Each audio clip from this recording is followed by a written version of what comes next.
Hello and welcome to Pints and Quarts, a show presented by Craft Beer Nation. Today is June 11th, 2015. Our guest this week is running the hottest little brew house in Nashville. Christian Spears is the president of Tennessee Brew Works, and we can't wait to discover some of his secrets of success. So without further delay, get your beer in a glass and get comfortable. While the music is playing now, this would be a perfect time to click subscribe on your YouTube, Stitcher, or iTunes channels.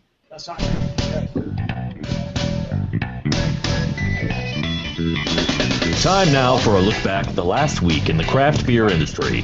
Pour a cold one and sit back for an all-new episode of Pints and Quarts, presented by Craft Beer Nation.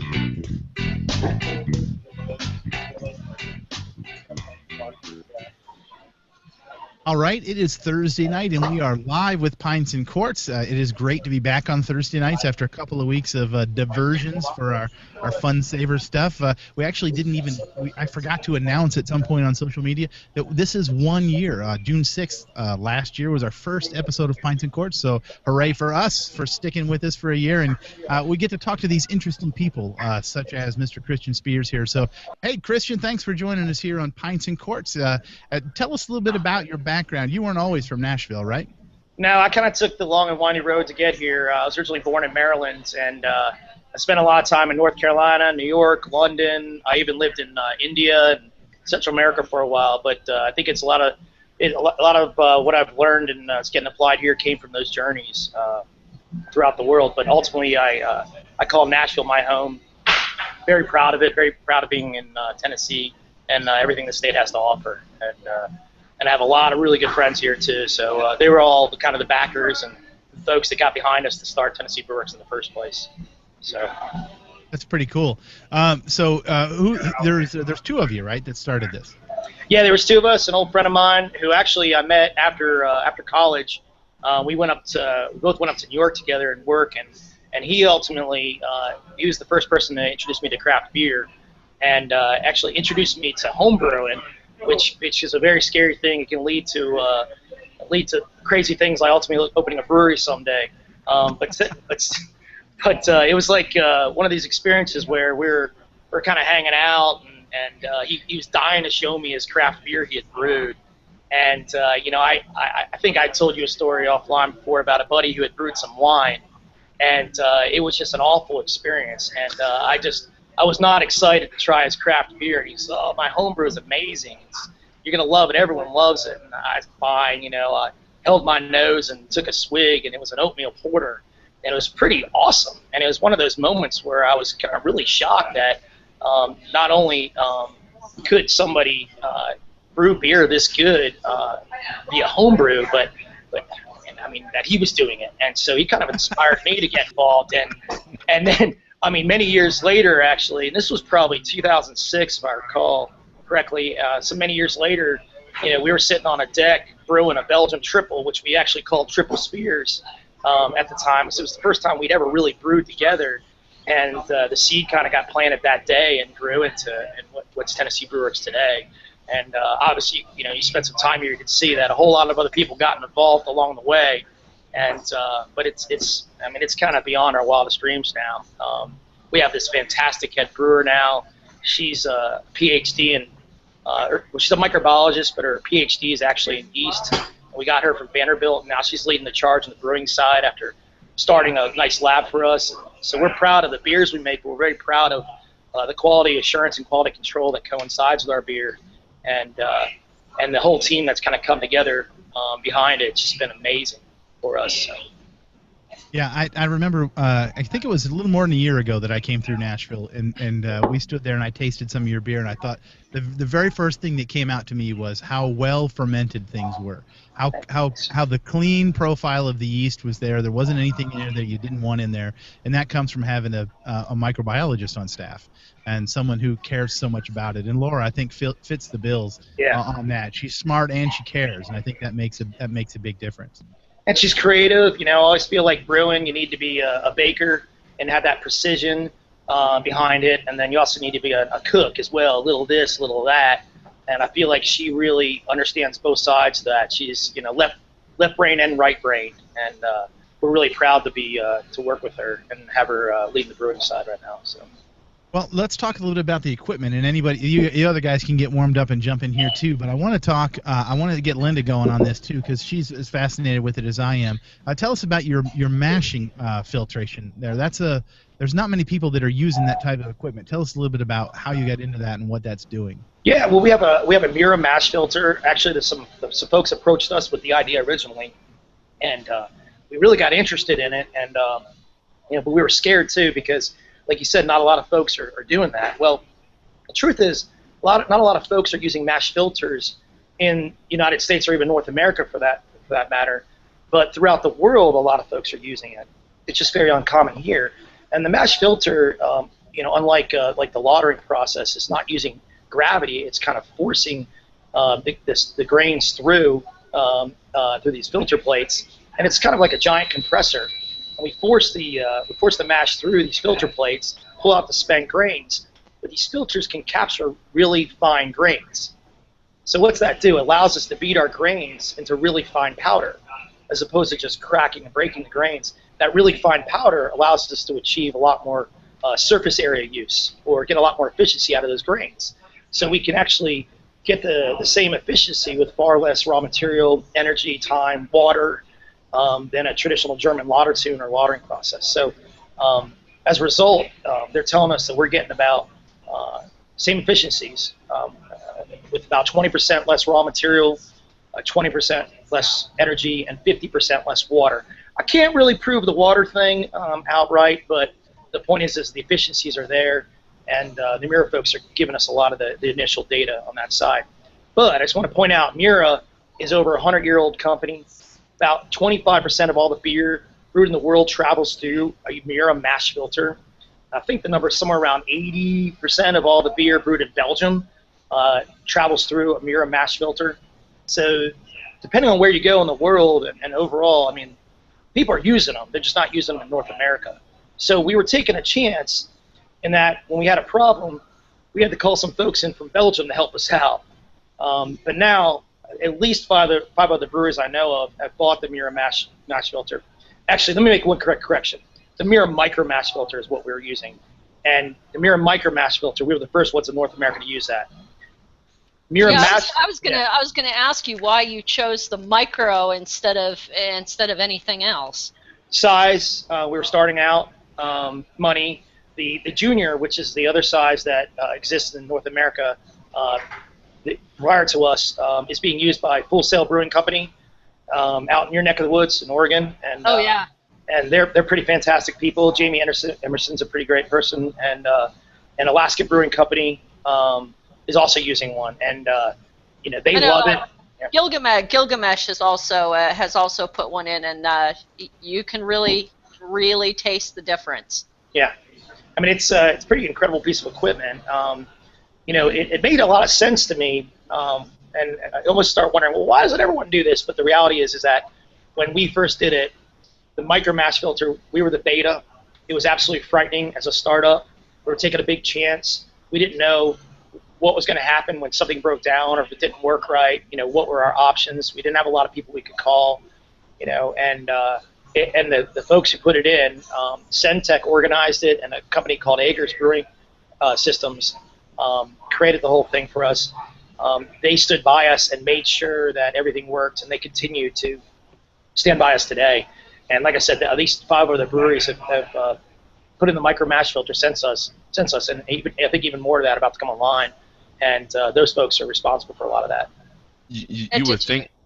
Sorry, Linda. go ahead, Randy. You would think that a lot of the breweries in California would be all over this thing, considering the water restrictions they have in place right now, and they're all trying to be innovative to try to reclaim water and stuff like that.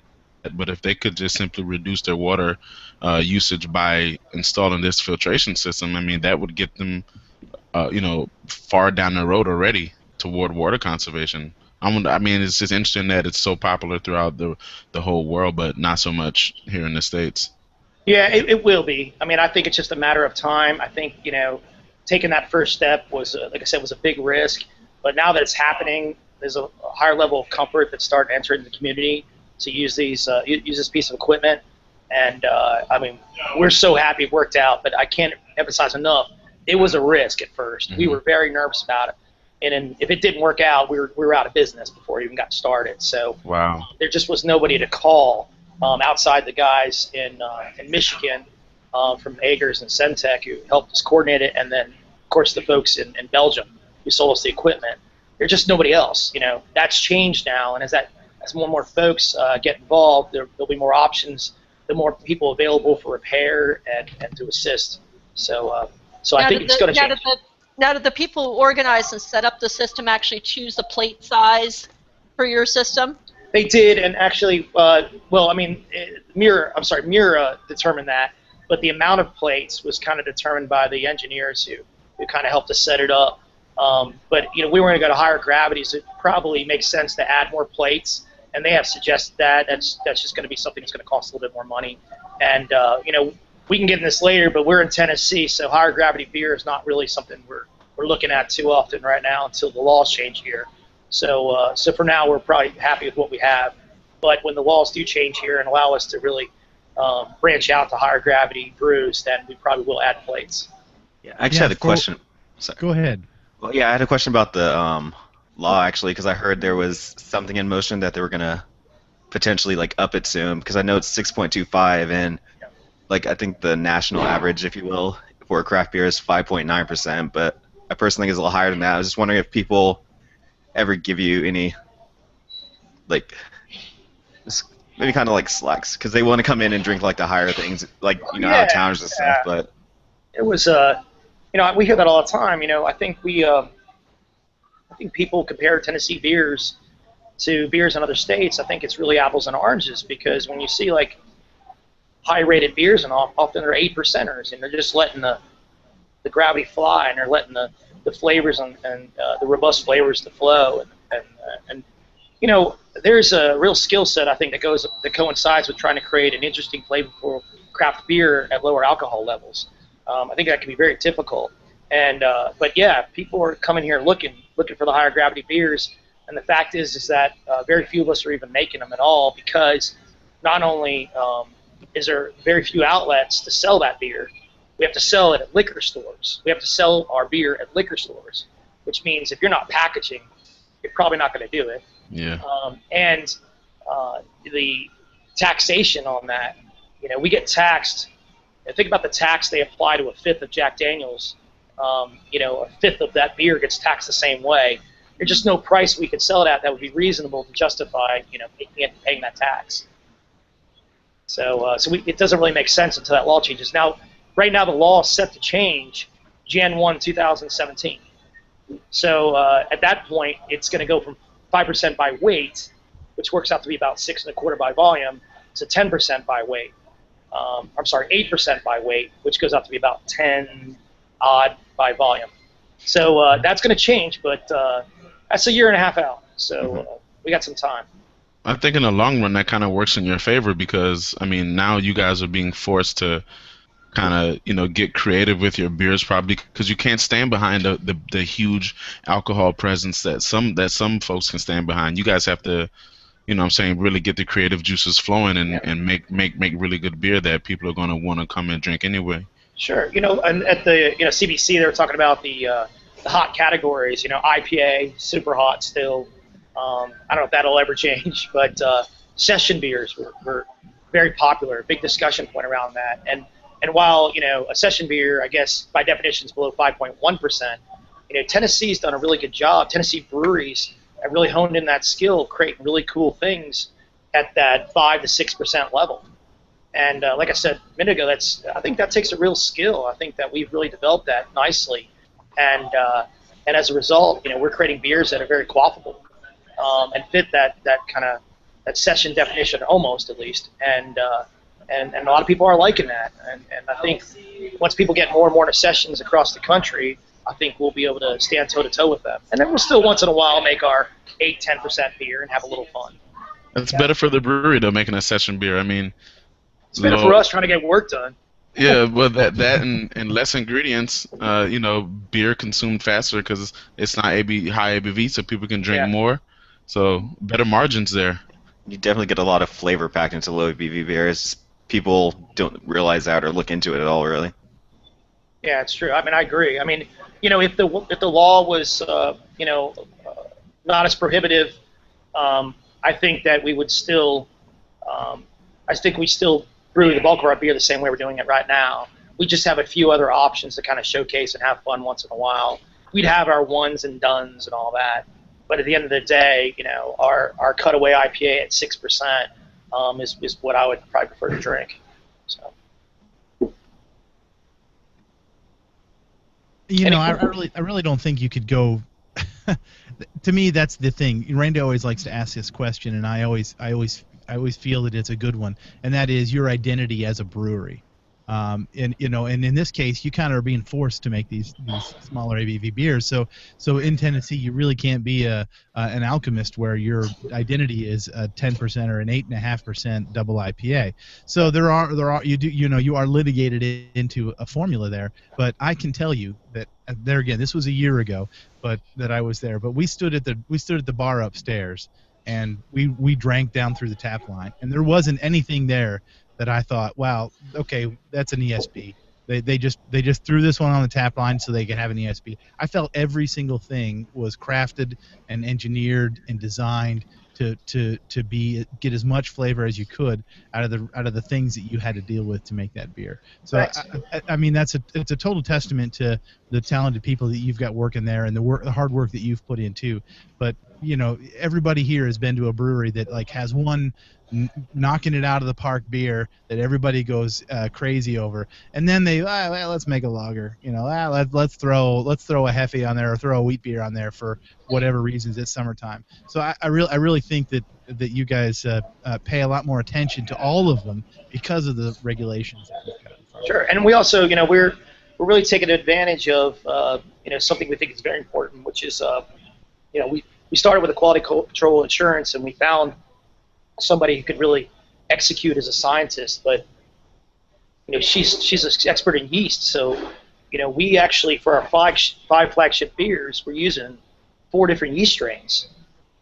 That's a lot, and you better have a lab if you're doing that, because it's not if, it's when you're going to have a problem. And so we wanted to do that, and in order to do that, we needed to have that lab in place. We need to have that quality control in place, and then assurance on the follow. And so each one of those beers that you tried when you came here, we like to say it almost comes across like you're drinking a beer from almost like a different brewery with each beer, because we're using all these different yeast strains as a foundation. We do work with some of the same grain profiles sometimes, like our wit and our IP Bison actually have the same grain profile, but the hop profile is very different in those cases. But having different yeast as a foundation makes an incredible difference. And then you mentioned the ESB.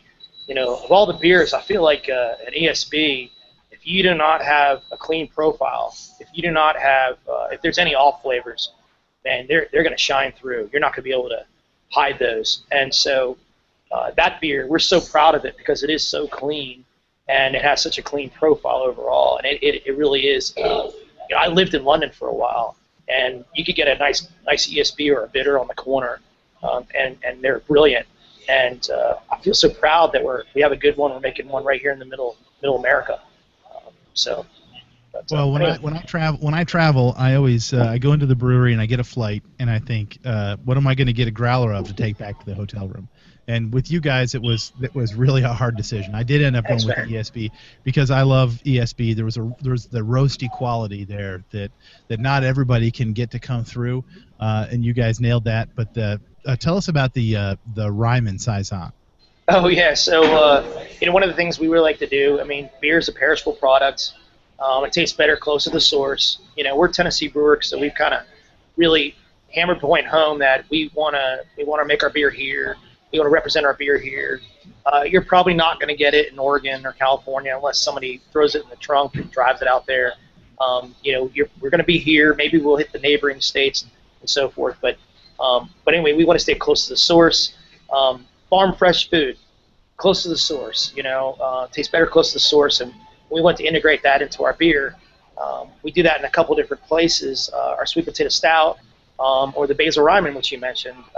The Thai basil comes from Bloomsbury Farm, which is right near here, and we use it, and we kind of add it to the boil. We actually hang it in butcher string and add it to the boil, gives it a nice fresh flavor. It enhances the saison yeast and big rye body. We're using 30% rye. And one of the brilliant things about the mash filter, it lets us use very high ratios of rye and wheat without any problems. It doesn't turn into concrete on us. And so we kind of showed that off a little bit by putting this nice 30% rye base to it, and then in kicking it up a notch with this Thai basil. And if y'all are into cooking at all, Thai basil is very distinctly different from sweet basil. Thai basil is going to give it more fennel properties to it. I mean, it ends up just kind of bringing out all the rye and the peppery notes and the fruitiness of the yeast, and kind of comes together for like this kind of eclectic mix. But it's 6.25%. We make it very approachable, and we're very. I noticed that you seem to have a lot of savory tastes in your beer. The basil, the sweet potato, the lime. Yeah. Are those flavors that you're going to continue on the savory beers? Well, I mean, we're looking at we're always looking for ways to work with the farm. We're always, the lime we couldn't get in Tennessee. The oranges from we couldn't get here, but we're going to work with, we're looking at our fall seasonal is a rosemary pale ale. We're going to probably do a chestnut brown for our winter seasonal. The rosemary pale ale. Sounds fantastic. Yeah, the rosemary pale ale is called the Natchez. We did it last year. We definitely did not make enough. This year, hopefully, we'll do a little bit better job of meeting demand. But yeah, we're looking for things that can be enjoyed by themselves, but we're also always thinking about ways to create a beer that goes with something at the dinner table. And we're coming after the wine drinkers. We love our wine too. I'm in Tennessee. I love my bourbon, but we're trying to find ways to really pair the beer with good food. And even in our tap room right now, we brought in a chef who kind of approached the whole situation very non-traditionally. A lot of restaurants open, chef creates a menu, the sommelier comes out and pairs everything. Our chef came in, took the beer menu, and created food either inspired or directly using all of our beers. So we've got a 5-beer burger that has, our bun made with the ESB, and the sauce, the Alabama sauce is made with the wit, and the pickles are brined in IPA. The point is that we're just trying to find ways to, pair our beer with food. We always have food in mind when we're creating our beers. And so, to your point, yeah, we kind of do travel down that road often, but it's really selfish for selfish reasons. We're creating stuff that we want to drink and things that will go great with the food we're eating. I'm envious. One day we're going to have 3D printing so that people can print out the food and the beer they talk about. Thanks. I think Freddie is trying. Yeah, he's trying to talk, but I think he's muted. Yeah, Freddie, you gotta. Can you guys hear me? Yeah. Now we got you. No, a quick question. Being that you guys are in the music city, how does that tie in the brewery as far as local community goes, et cetera, et cetera? How do you guys bring that to the forefront? Yeah, we're the we're good at tar beer, and you can see better if I had beer in my glass, but I drank it all. But we're trying to create an environment here where we're excited to come to work every day. We're not sitting in the car shaking our heads going, another day. How do we do that? And how we take all the great things of Nashville or Tennessee as a whole and bring it here and make ourselves happy. And music is huge. We don't just put it on a symbol on our logo. We live it. Actually, I was waiting. I was a touch late to this meeting tonight because our band had to finish in the tap room, and they were pretty loud tonight. But we get, the worst bands that come to play at our tap room are incredible because we're in Nashville. We have an incredible pool of people coming in here and doing their thing, and we're making craft beer fans out of a lot of those folks too. So, we're definitely incorporating the music, not just to represent Nashville, but we think the guitar symbolizes Tennessee as a whole. You think about Beale and Graceland and Memphis and the Bristol sessions from the northeast part of the state. That's the birth of modern country, bluegrass, from the Smokies, and there's just so many different parts of Tennessee that do a great job of representing music in all different arenas. So we're trying to represent Tennessee as a whole with our guitar, so not just Nashville. But we definitely this is not just a symbol to just go, hey, isn't that cool? It's a guitar. I mean, we really live it and incorporate everything we're doing. So we usually break off 15 minutes ago and talk about our news, but you're such an engaging person. Thanks, man. Well, I've been drinking. I'm much more charming when I drink. So yeah, get another beer. We'll be here all night. Tip your waitress. No, but Lola, we do want to talk real quick about one story from the news because it does have a tie-in directly to you. Lola's got the big news of the week, especially if you live in Central Ohio. I found an article from Biz Journals. I know a lot of people have written about it, but I just happened to fall upon the article from Biz Journals. And Brew Dogs, who we are familiar with, they have a popular show on Esquire. They're two Scottish guys. They founded Brew Dogs Brewery, James Watt and Martin Dickey. They travel around the world going to cool breweries like Tennessee Brew Works. They went, I think the May 29th episode was from your brewery. That's right, yeah. And it was totally awesome, by the way. Thank you. Laura seems so awesome. She's awesome. She's actually even more awesome than she is on the show. I'm serious, guys. They cut out so many cool things. I think that she was giving them a run for their money academically, and so they cut all that out. Oh, they probably had no idea what they were talking about. They just pour a bunch of stuff in. Get her up for her own show.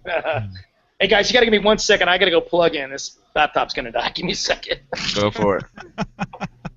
Well, so Brew Dogs, in addition to having, a great TV show, also has a line of a brewery in Aberdeen, Scotland, and a line of bars, and they are opening a brewing line in Columbus, Ohio. They're also going to have a tap room with it. It's going to be a 100-barrel brew house, and they haven't really said what the total capacity is. The article says that hinges on the number of fermenters and other pieces of equipment. Right. And so 100 barrels, though, they're coming to play. Oh, yeah. I mean that's not, let's throw a 15-barrel in Central Ohio and see what happens. They're going to build, that's going to be a significant, was there a dollar amount to the property? Was it like a $20 million brewery, or did they say anything about investment? No, but they said that the company as a whole registered $45.3 million in sales last year. Yeah, here on the East Coast, we get a couple of their selections. We get Tokyo. What do you guys get? We get the Punk IPA. Punk. And then I think I remember what was their hardcore too. Hardcore. But was Tokyo the stout? Tokyo's the stout. Yeah. They do have a what was that strongest beer ever? Simon Martin drank one. It was a tactical nuclear penguin.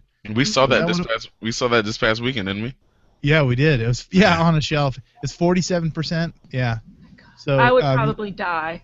Yeah. How much was that selling for, Matt? It was almost $200, I think. Yeah. No, that was the Dark Lord.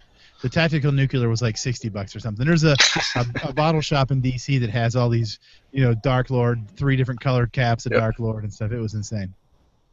They had a 6-year vertical of Bourbon County for $200. So I mean, if you want to spend money in DC, you can spend money in DC.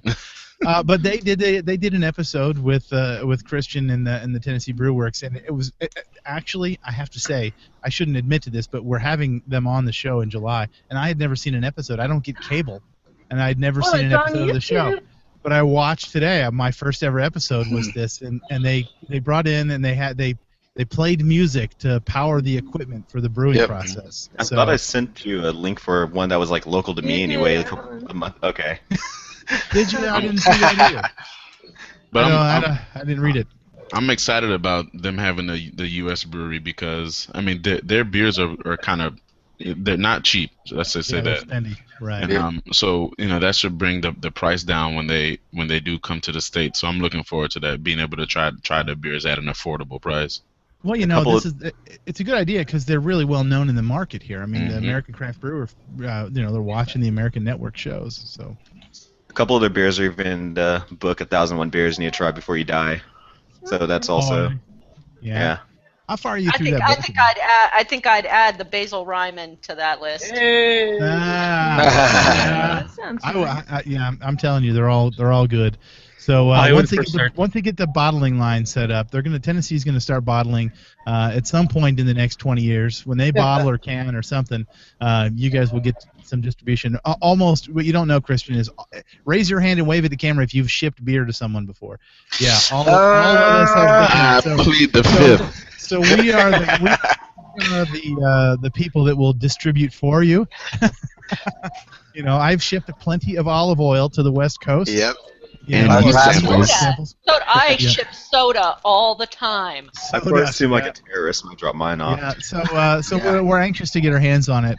But we're going to wrap things up here now. But if you have not had Tennessee Brew Works beer, go to Nashville and do it. He said don't go this week because it is just filthy with CMA people. It is all music. CMA's bad, but it's just a lot. But you won't get a hotel room. You won't get a hotel room. You're gonna need someplace to sleep off the flight of beers in the growler that you got.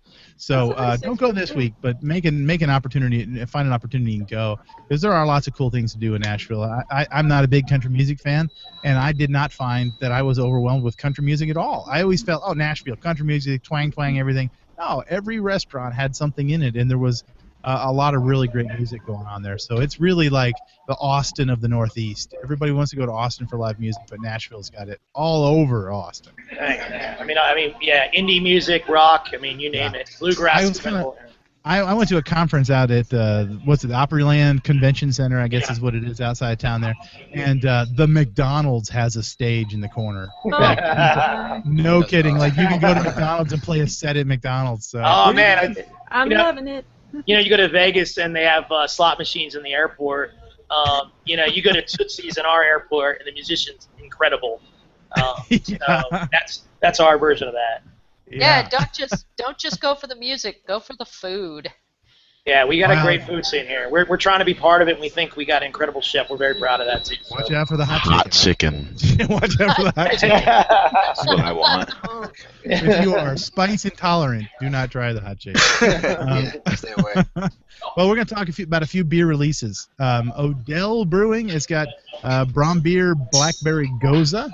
That sounds pretty flippin' awesome. Odell is an exceptional brewery out of Colorado. Lagunitas, we were talking about yeast earlier. I wanted to comment. I don't know. Does Lagunitas, do they still pitch the same yeast for everything? I know at one point they had a house yeast strain and they didn't want anything else. So I don't know if they're pitching in all these kind of things. But what they've got coming out is they've got a Citrus Tennessee pale ale brewed with 100% natural uncooked sanguine. Why does Gil give me these things to pronounce? Citrus blood orange. Man, he's like. Sanguinello blood orange. Yeah, there we go. Hardywood Park in Richmond has got that's a brewery we're good friends with. They've got Vanilla Urbana Belgian style strong golden ale. How do you get that all on the label? Aged for several months on Sauvignon Blanc barrels. It's a 9% guy that comes out this Saturday. Hardywood, man, they nail it with they do release parties. People line up at 8 o'clock in the morning and nobody goes away without beer. They really, I don't know if they're having a special release party, but being on Saturday, I bet they do.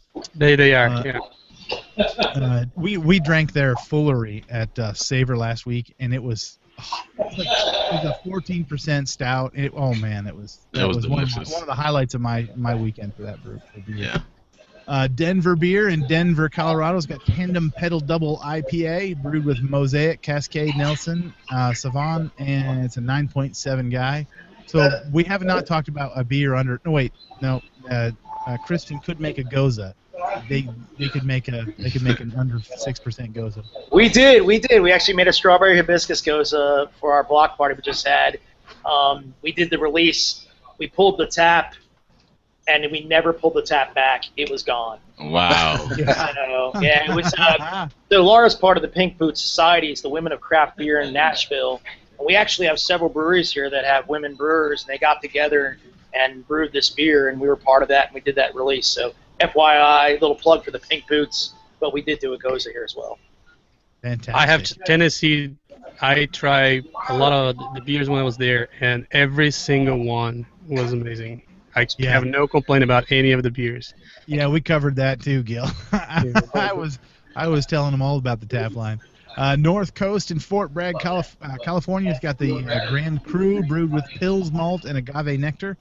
That's just out. Terrapin's got Maggie's Blackberry Cobbler Imperial Farmhouse Ale, brewed with graham crackers, shipping out today.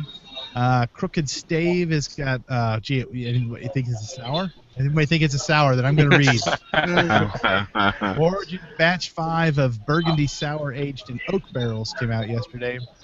And New Belgium, do I need to read this, or Alan, can you recite this one from memory? This is I mean, you go ahead. I'll let you have this one. Hop Tart Hop Sour Ale, part of the Hop Kitchen series. It's dry hopped with their unique hop called Hop 522. Tons of Galaxy hops. Yeah, Randy. Nelson Sauvin's good too, Nelson man. Sauvin is good too. You're right.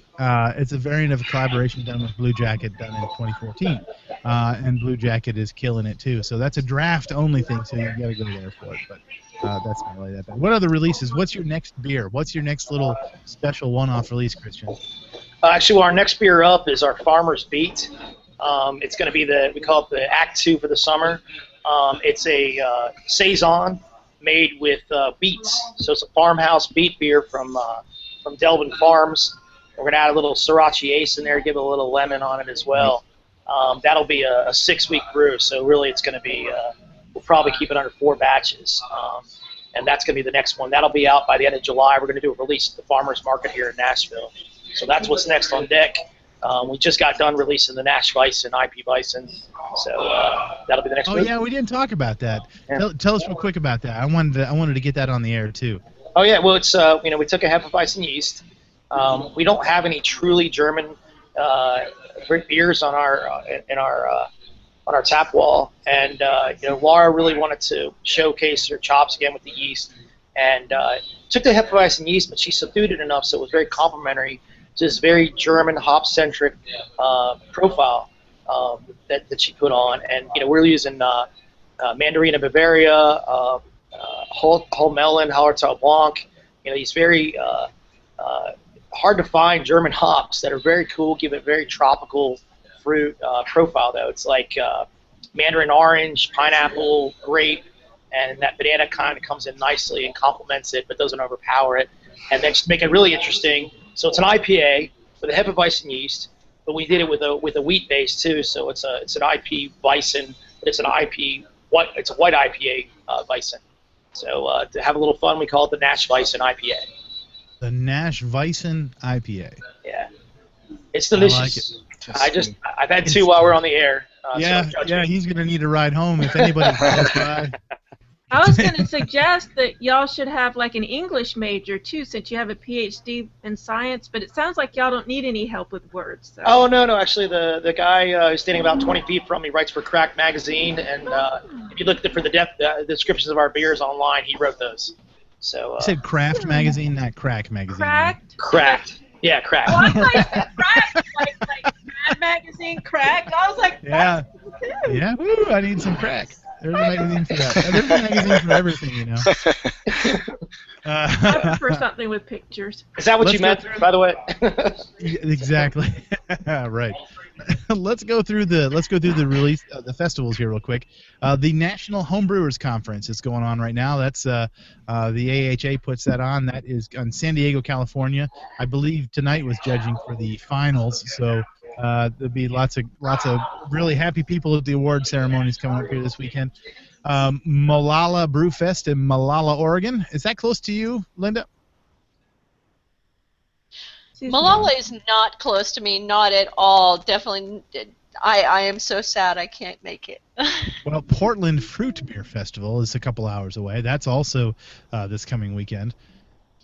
And definitely a wonderful place for beer. Yeah, there's a few breweries in Portland. Rochester's got a Real Beer Week that's going on starting tomorrow. That's in Rochester, New York. Knoxville, on the other end of the state from where Christian is, has got the Knoxville Craft Beer Week. That starts on Sunday going through the following weekend. Do you guys do any kind of keg distribution outside of Nashville in another part of Tennessee? Yeah, we'll be at the Knoxville Craft Beer Week at the festival as well. We have actually 5 different events lined up already. including the inaugural release of our Nashville Icing on Monday at Bricks. We'll be out there. You'll see us.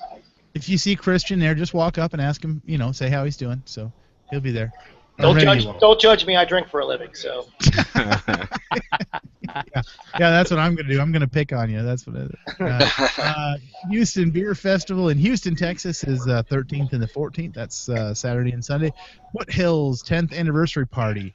Alan was talking about going to this one, but I don't think he decided not to. But they have a 9-year vertical of their sexual chocolate stout.